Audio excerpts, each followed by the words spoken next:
All right, so we're going to review a few of the principles that go on with the basic reaction stuff we were going over last week, but we're also going to look at specifically balancing. Then we're going to work on balancing for a little bit. I've got a short worksheet that won't take you guys very long. Okay, you'll do some balancing and identification of reaction types. Once we're done that, probably for about the last third of class or so, we'll be going over how you predict the products of a chemical reaction. All right, which is a little bit different than just having the reaction all laid out for you in front of you. All right, it isn't very hard. It's just a matter of being able to identify the reactions from only their reactants. Okay, and then figuring out what will be on the other side. All right, so what we want to go over today: law of conservation of mass and balancing equations. Obviously, we do one because we have to obey the other. All right, we balance reactions because we have to obey the law of conservation of mass. We can't create matter, we can't destroy matter, so there has to be the same amount of everything on both sides of the equation arrow. Okay, so we have to understand that the amount of atoms on the reactant side of an equation must be the same as on the product side. Learn to use coefficients to balance equations, which we were sort of working on last week a little bit. Okay, and obviously the law of conservation of matter, understand you can't create it or destroy it. Okay, questions so far? All right, so mass must always be conserved in reactions because you cannot create it or destroy it. Since all matter has mass, the mass of the reactants must equal the mass of the products. Now, the other thing is that from Dalton's atomic theory, we realize that we are not turning one set of elements into other elements. We are simply rearranging, pulling apart, okay, or whatever in the reaction. But whatever we have on the reactant side will have the same material on the product side, just maybe not in the same arrangement as it was previous. Okay, so prime example, this reaction here, where we have a synthesis reaction forming water. Right, we have two molecules of hydrogen gas. Okay, remember that hydrogen is one of the molecular elements. It always comes as a pair. Okay, so two H2 molecules reacting with one molecule. Again, oxygen is one of the molecular elements. Okay, molecule of oxygen to produce two molecules of water. Do I have the same amount of all types of atoms on the other side? Yeah, I had 4 hydrogen over here. I have 4 hydrogen over here. I've got 2 oxygen over here and 2 oxygen over here. Everybody's good with that? Okay, so we always have to make sure that that happens. Remember that in a chemical reaction, when I'm balancing, I can't change these numbers. All right, those numbers can't be changed by me. Those are the numbers that tell me the nature of what I'm dealing with. All right, I can't just go, oh, well, I need to have 6 hydrogen over here, so I'll just write H3 times 2. Is that the same thing? No, H3 doesn't exist, okay, as far as I know, okay, and it would certainly have much different properties than H2 would. All right, so we can't go changing the small numbers, right? Especially when they're in a compound, because that number was possibly arrived at through the swap and drop, and it makes sure that the charges are balanced in that particular compound or whatever. So we're never changing the small numbers, just making more or less of each material by saying, well, instead I have 2 molecules of that, or 10 molecules of that, or however many I need in order to make it balance. All right, so it's really important we understand these numbers are not modifiable by us. Okay, okay, so law of conservation of mass, and this could be like a good multiple choice type question. All right, in any physical or chemical change, doesn't matter whether it's physical or chemical, total mass of the starting materials must equal the total mass of the product materials. Okay, and again, that's why we balance, and I've said that about 20 times already today, but it's important that you know it. Okay, in which one of the diagrams at the bottom, okay, is mass being conserved? John? One on the far right. Okay, so when we start out, we've got 1, 2, 3, 4, 5, 6, 7, 8 of the yellow atoms. All right, so obviously D is the only place where there is 8 of those atoms. Okay, so this is the only one. We should probably double check that there are 2, 4, 6, 8, 10 of the red molecules. 2, 4, 6, 8, 10. All right, so it is definitely D, all right, where mass is being conserved and that is properly balanced. Okay.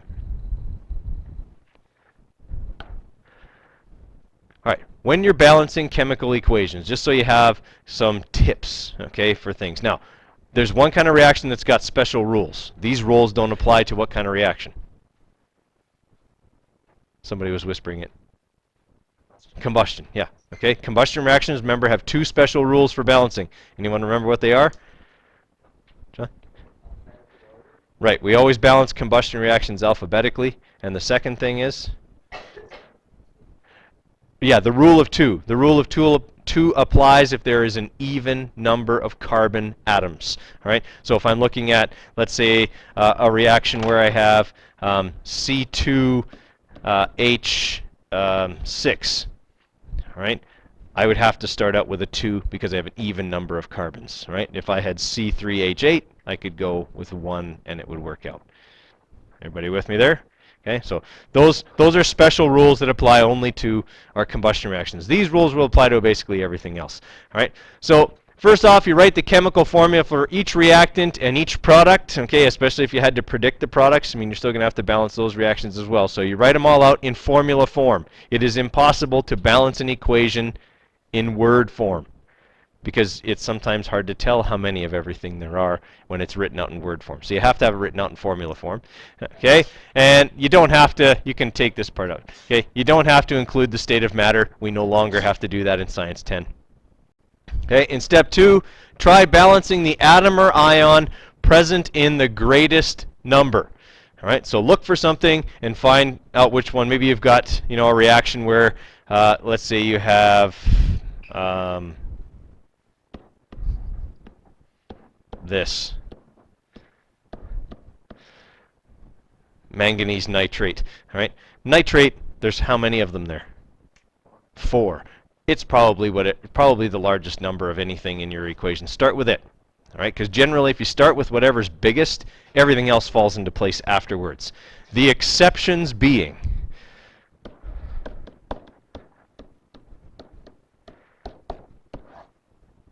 oxygen last. All right, just to save you a lot of bother, stress. Okay, usually if oxygen is involved, you'll want to balance it last.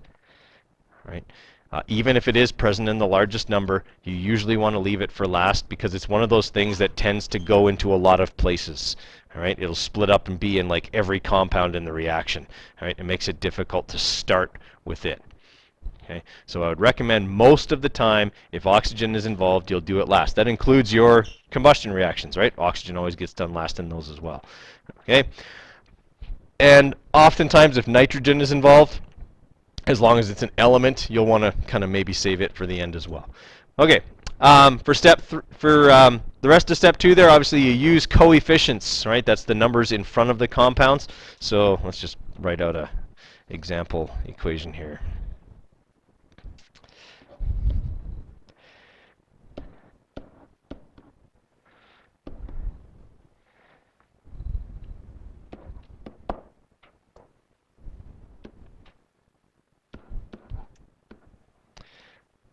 Okay, that's only the reactants. What kind of equation, what kind of reaction is this?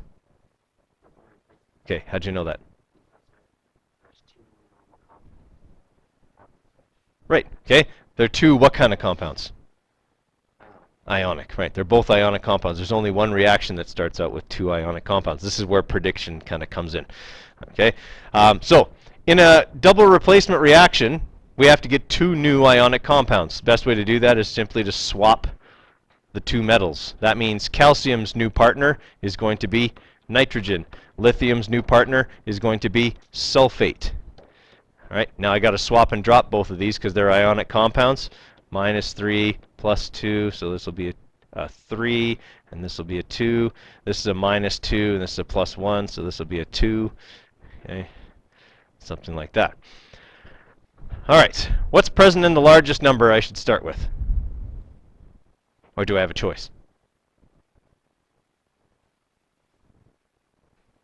Okay, there's 3 lithiums here and there's 3 calciums there. I could pick either one really to start with. Let's start with the lithiums. There's 3 lithium here. How many over here? 2. What's the lowest common multiple of 2 and 3? 6. All right, so I'm going to put a 3 here. 3 times 2 is 6. I'm going to put a 2 here. Now, that works out great because what does that do with my nitrogens? It balances them. All right, there's 2 nitrogens over there, there's 2 over here. Now, there's 3 calcium over here, but how many here? 1. Right, if I put a 3 there, what does that do to my sulfates? balances them out. Always a good sign. Okay? If you're doing it right, things will just work for you. Okay? Everybody with me there? All right, so we followed all of these rules, right? We used coefficients, okay, to get equal numbers of atoms on both sides. We repeated step 2 with all of our other elements until everything was balanced, and then we double check everything. 3 calcium, 3 calcium, 3 sulfate, 3 sulfates, 6 lithium, 6 lithium, 2 nitrogen, 2 nitrogen. Good. Okay? Always double check, right, when you're done. Is that making sense? Okay, we're going to get some time to practice that, but in general, once you do a few, it's pretty easy. Okay. So this is just showing sort of that process again, but with another sample reaction. So if we have copper wire, and this is the way you would get a question like this, you'd get it written out in words like that. Copper wire is immersed in a solution of silver nitrate, and a single replacement reaction occurs. So you would have to predict the products in that question, wouldn't you? Because it doesn't tell you what the products are, does it? It just says copper is mixed with silver nitrate, right? What kind of reaction? Single replacement. All right, who's going to swap? Right, silver and copper because they're both metals, right? If the thing that's by itself is a metal, it'll trade with the metal. If the thing out here was a non-metal, it would trade with the non-metal. All right, so we swap those two. Silver ends up by itself. Copper ends up with nitrate on the other side. And I swap and drop to make sure that all of my compounds work. All right, so that one ends up being a 2. How did I know that this copper was copper 2 and not copper 1? It's the most common. Okay. So it says here oxygen atoms are present in the greatest number. When I look at this equation, I don't look at things separate. I go, okay, oxygen's there, but it's part of what? It's part of nitrate. And since nitrate stays together on both sides, I'm going to do the nitrate ion as one unit. Okay? There's 2 nitrates over here, but there's only 1 on this side. So what needs to go where this question mark is? A 2. All right, so that's what we do next. You can see that we've put a 2 there, okay, and a 1 here. That gives me 1 copper over there, so I should probably put a 1 there. All right, gives me 2 silvers over here, so I need to put a 2 in front of the silver, and we've got her balanced. Okay. Everybody with me on that one? Okay. All right, before we get to that predicting stuff, I'm going to hand you the worksheet on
All right, so let's have a look at J here. We've got iron on one side reacting with water, okay, to form hydrogen gas and iron 3 oxide. All right, so here's what we have to do. Okay, what should we start with? What thing is present in the largest number?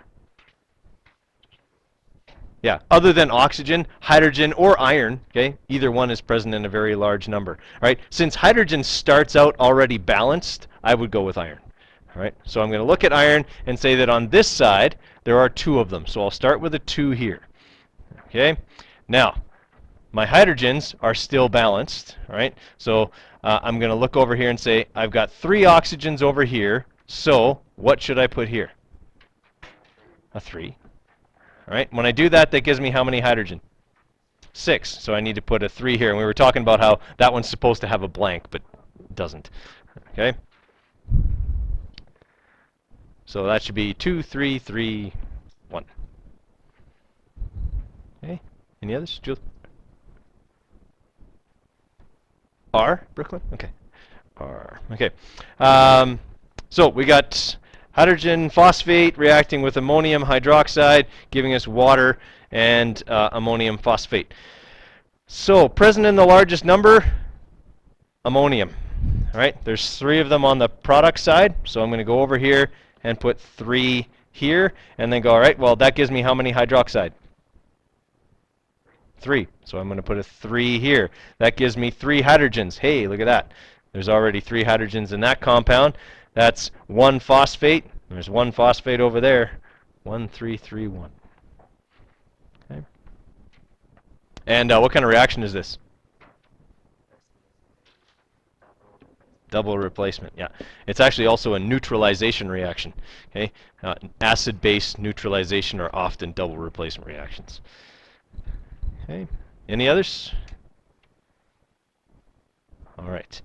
Then, if you're not done that, don't worry about it. You can finish it up at any time. All right, but let's have a look at the process of predicting the products of a chemical reaction. Okay. So first step in successfully predicting the products of a chemical reaction is that we have to, first off, see the reaction.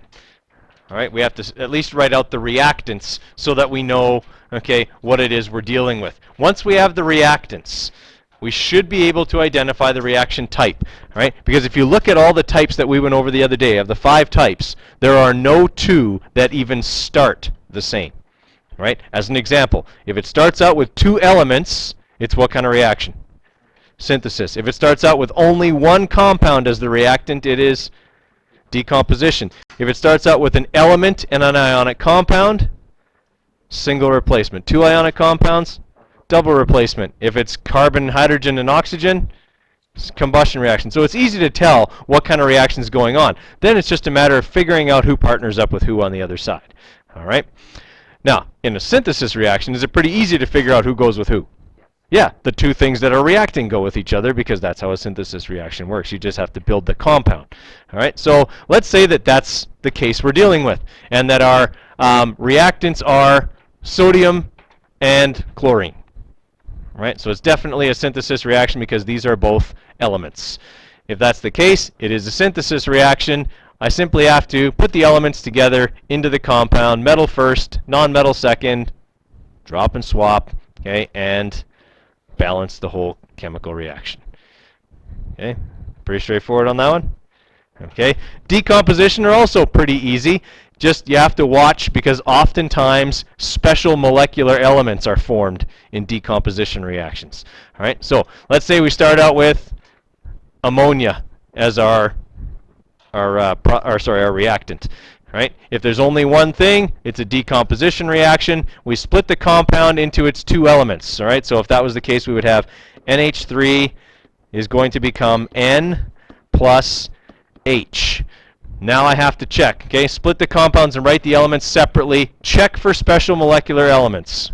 Both of those are special molecular elements. Agreed? Okay? On your chart, both of these come as pairs.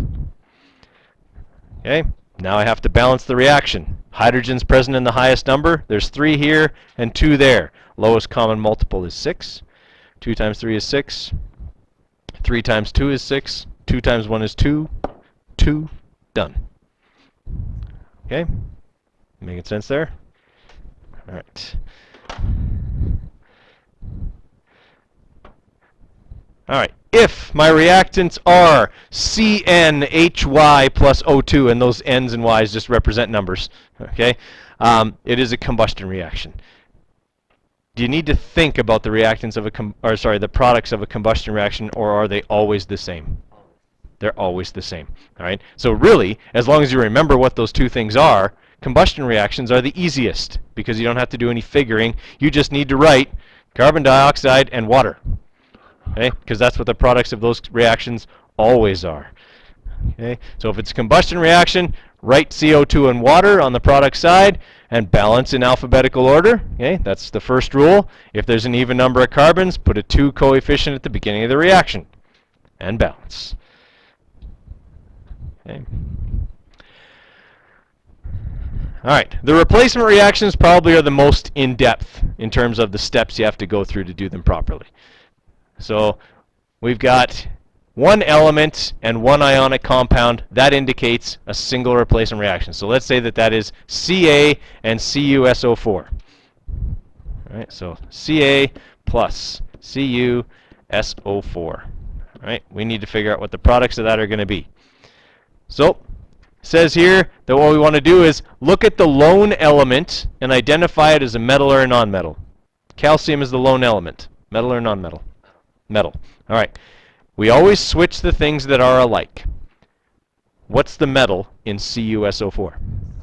Copper. All right. So I'm going to swap those two things. Calcium's going to end up with sulfate. Copper's going to end up by itself. So we'll have Cu plus CaSO4. Now I've got them paired up properly. Now I need to check, make sure I don't have any special elements. Okay. Well, metals never come as pairs. There's no nonmetals, so there's no special elements. But this needs to be swapped and dropped because it's ionic. So this is -2, this is +2. When I swap and drop, they already cancel. So that compound is written correctly. Okay, everybody follow there? Now what do I do? Balance. Done. Okay, everything's already balanced, right? Okay. So that's what you have to do for a single replacement reaction. Honestly, single replacement are probably the toughest ones because there's so many if this, then do this, if that, then do this kind of situations, right? Like this is a metal, so I swap at the metal. If it's a non-metal, I swap at the non-metal. If there's non-metals, one of them is probably going to be special, and I got to remember to look for the 2 or the 4 or the 8 or whatever goes with it. Okay, all of that kind of stuff. So there's the most checking and rechecking in a single replacement reaction.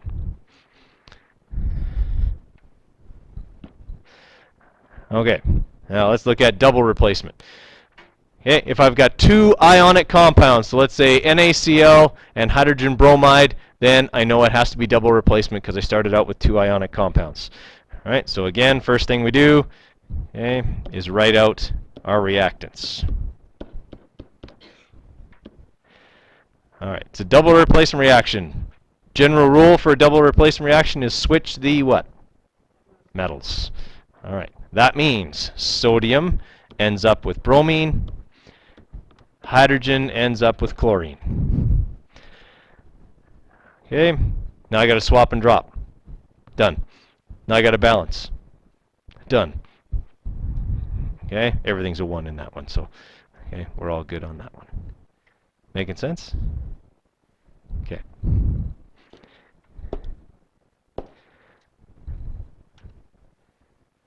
Whoa, that's not what I want. Okay. I want you to try those 4. Okay? Try and predict the products and balance the reactions. I'll give you a few minutes and we'll go through them together. Alright, so on our first one we got element plus elements, which is what kind of reaction? Synthesis reaction. Alright, the rules for synthesis are put them together. Alright, so that means that I'm going to have CaO. Now, is that ionic or molecular? Ionic, so I have to swap and drop. Okay, plus 2, minus 2. Well, I'm done swapping and dropping. That compound is correct the way it is. Now I have to balance the whole reaction. 1 calcium, 2 oxygens, 1 oxygen. So I need a 2 there, which gives me 2 calciums, so I need a 2 there. Okay, then we're done. Okay, everyone go with that one?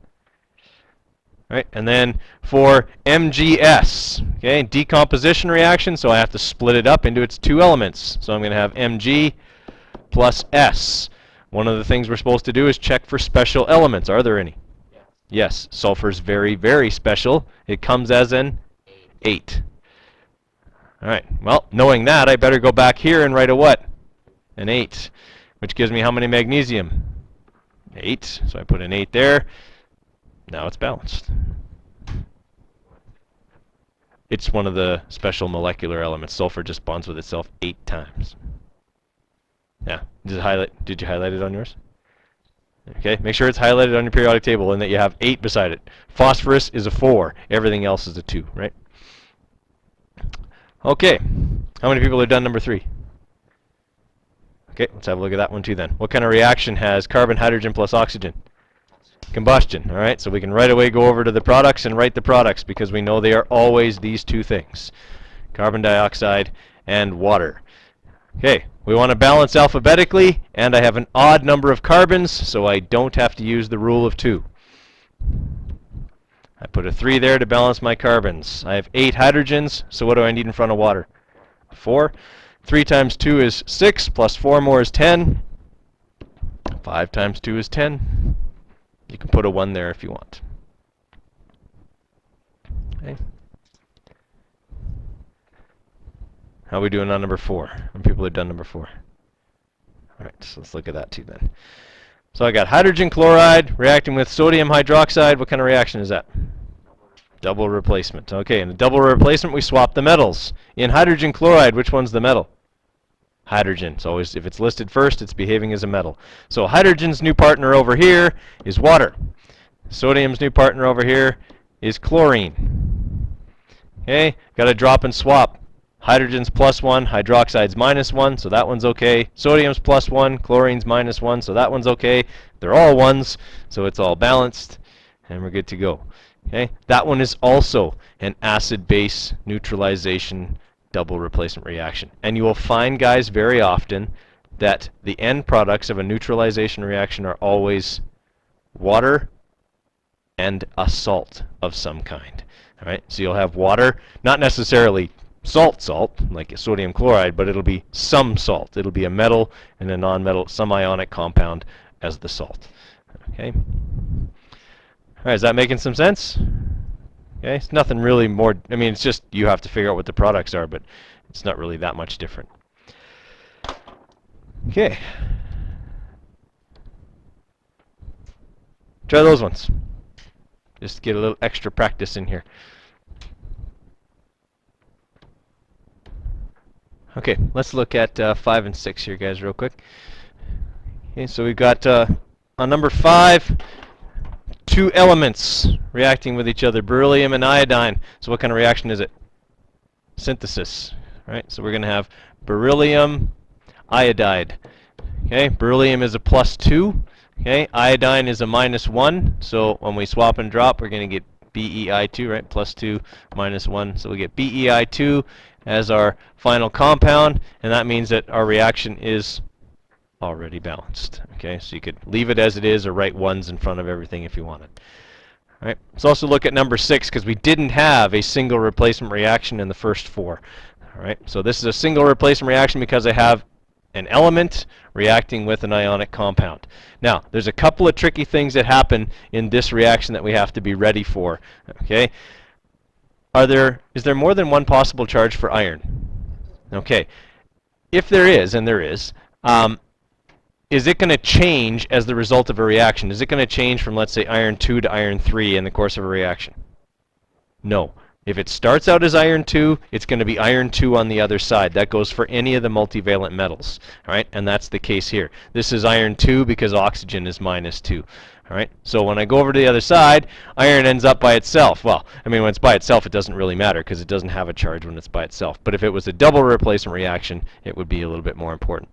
Okay, and that means that potassium ends up with oxygen. Now, our rules are in a single replacement reaction, check for special elements.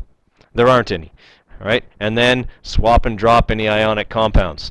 Minus 2, plus 1, so this is K2O. All right, looks like everything is balanced except potassium. And now that's fixed. Okay, and that's all there is to it. All right, give you a couple more minutes on the rest, and then we'll go through them.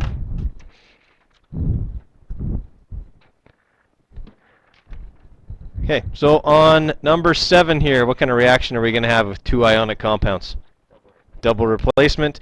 Okay, in a double replacement reaction, we swap the metals. So copper is now going to be with chlorine, magnesium is now going to be with sulfate. Okay, so CuCl and MgSO4. Okay, now I need to swap and drop. But now we're back to this problem we were talking about we might have in number 6. Copper has more than one possible charge. What is it on the reactant side? 1 or 2? It's 2 plus, right? Because it's with sulfate. Sulfate's a minus 2. All right, so it has to be a plus 2 over here. So when I drop and swap, I get CuCl2. This compound MgSO4 is already balanced because they're both 2s. Okay, and now I can start the process of balancing. Okay, done. All right, sometimes they just work out that way. All right, that one's already balanced. All right, number 8, what kind of reaction is that? Combustion reaction. All right, so we already know the products are automatically carbon dioxide and water. Balanced in alphabetical order. Rule of 2 apply? Yep. Yes. Okay, so 2 times 4 is 8. So I put an 8 there. 2 times 10 is 20. 10 times 2 is 20. 8 times 2 is 16. Plus 10 more is 26. 13 times 2 is 26. Okay. Is this going to be all right for everybody? All right. How many people have done 9 and 10? All right, I'll give you another minute to work on those two, and then we'll be able to get through them before class is over. All right, let's quickly look at the last two here. All right, number 9, I only have one compound as a reactant, so that's what kind of reaction? Decomposition, so it's going to break down into rubidium and phosphorus. All right, got to look for special elements. Rubidium's not special, but is phosphorus? Yes, comes as a 4 when it is by itself. All right, well, always balance the thing present in the largest number. Here's why you do that. Because if you start with rubidium, you'll start over again. All right, if you start with phosphorus, you won't. Put a 4 here. How many rubidium is that? 12. Okay, if you started with rubidium, you'd have to erase whatever you wrote and start over. Okay, so it's always good to start with the thing in the biggest number. All right, so 4, 12, 1 for that one. And then lastly, number 10, I've got lead chloride, lead 4 chloride, and cobalt 2 phosphate. All right. Again, we got to remember those charges because they're going to be the same on the product side. So I'm going to have cobalt with chlorine, and I'm going to have lead with phosphorus, or phosphate, sorry. Okay, now I got to swap and drop. We said over here, lead's a 4 plus on this side, so lead's a 4 plus on this side. Okay, and so when I swap and drop 4 and 3, I'm going to have PB3, PO4, 4. Okay, remember you got to put brackets around it in that case. And then with cobalt and chloride, we said cobalt was a 2 here. All right, so cobalt's a 2 there, COCl2. And now we got a balance. Phosphate's present in the largest number. There's 4 on that side and 2 over here, so I'll put a 2 there. That gives me 6 cobalts, so I'm going to put a 6 there. That gives me 12 chlorines, so I'll put a 3 here. Hey, how about that? Okay, gives me the 3 leads I need over on the other side, and now the balancing is done. Okay. All right, expect tomorrow on your quiz, probably, I wouldn't say more than maybe one prediction question. I would say for the most part it's going to be identify, balance, write it out in words. Okay, something like that. But I will tweet it at the end of the day today so you can have a look at it tonight. All right, but expect it's going to be on reactions. And we will probably be doing our chemical reactions lab on Monday. All right, but I'll make sure that I let you know that for sure on Friday. All right, also remember the due date for the toxin project you've been working on the last 2 days is going to be Monday, September 30th. All right, that's a ways away. Don't put it away and forget about it. All right, the last thing you want to do is, get that tweet from me on Sunday the 29th that says, hey, remember that toxin project's due tomorrow, and you go and look at it and go, oh, crap. That's right, I forgot all about that, and now I have a whole bunch of work to do tonight. Okay, pick away at it for the next little while, a little bit a day, all right, and you won't miss the lost time. Okay? Remember, you can also bring that in to me beforehand and have me look it over if you would like.